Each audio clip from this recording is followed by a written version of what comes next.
Në historinë e kombit shqiptar, emri Skënderbeut mbetet një simbol i pashuar i rezistencës dhe krenarisë kombëtare, por pakush e di se më shumë se një shekull pas vdekjes së tij, një tjetër shqiptar nga veriu i vendit u ngrit, duke pretenduar se ishte udhëheqës i zgjedhur nga Zoti për të vazhduar trashëgiminë e heroit ton kombëtar.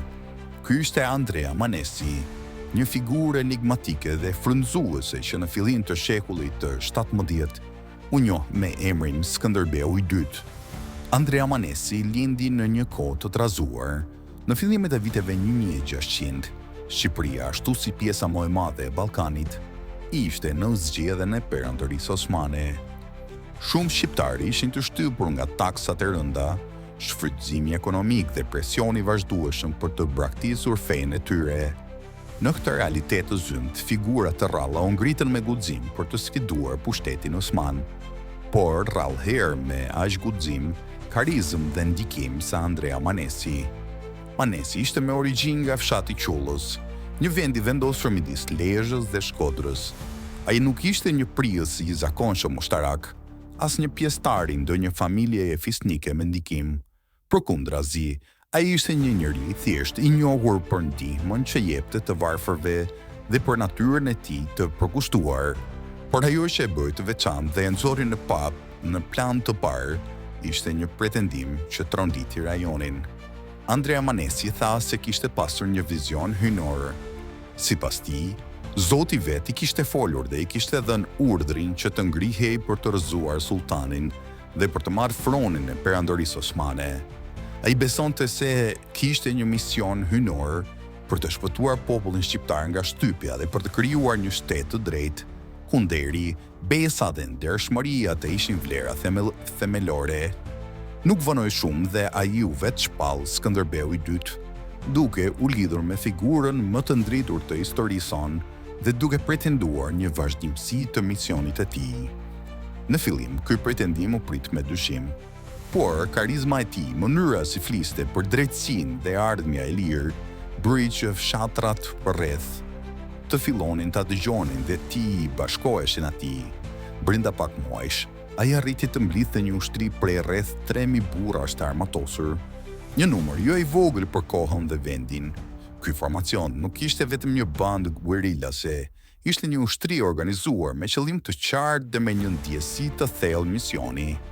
Në zonat që ai kontrollonte kryesisht në krahinat e Tukazhinit, Kthellës dhe Selitës, Andrea Manesi vendosi rregulla të reja. Ai uli taksat për fshatarët, kërkoi nga zyrtarët vendor që të shërbenin me ndershmëri dhe filloi të shpërndante ushqim dhe ndihma për të varfrit. Kjo qasje bëri shumë të dashur në mesin e popullit. Filluan ta shikonin jo vetëm si udhëheqës, por edhe si një njeri të dërguar nga Zoti. U përhapën histori që ai kishte fuqinë për të shëruar të sëmurët dhe për të parashikuar të ardhmen. Shumë prej ndjekësve të tij besonin verbërisht në këtë mision hyjnor. Por fama e Manesit nuk qëndroi vetëm brenda kufive krahinor shqiptar, ajo arriti edhe në veshët e autoriteteve osmane në Stamboll.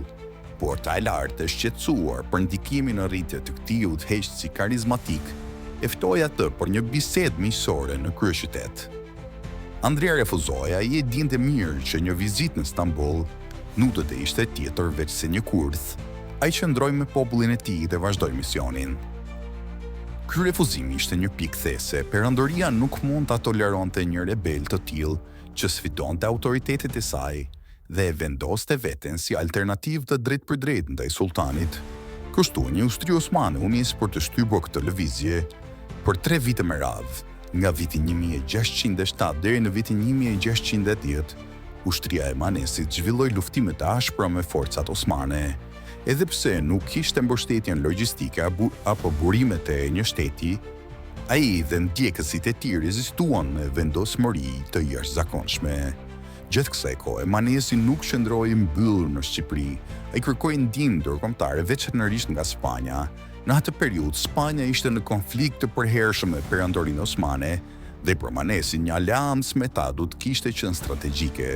Megjithatë, përgjigjja nga Spanja nuk ishte ajo që ai shpresonte. Europa, e përfshirë në konfliktet e saj të brendshme, dhe e lodhur nga luftrat nuk ishte e gatshme të mbështeste një kryengritje shqiptare. Ndërsa luftimet vazhdonin, ushtria e Manesit filloi të pësonte humbje.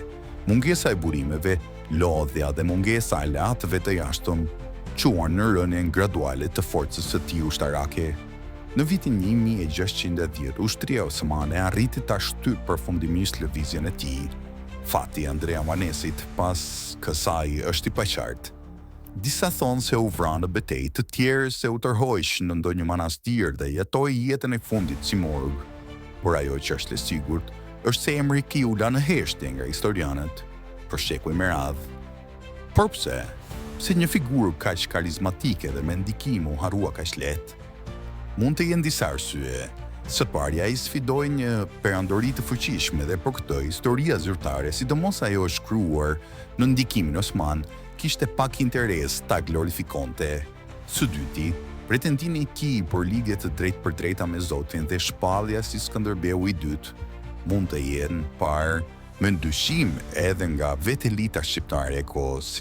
Dhe më në fund ndoshta sepse ai nuk kishte pas vetes një shtet apo një sistem propagandistik për ta ruajtur figurën e tij në histori. E megjithatë, historia e Andrea Manesit është e jashtëzakonshme. Ai nuk ishte një pushtues, as një uzurpator për pushtet. Ai ishte një njeri që besonte thellë në drejtësi, që u përpoq të ndërtonte një shoqëri më të ndershme dhe që i dha shpresë një populli të lodhur nga shtypja.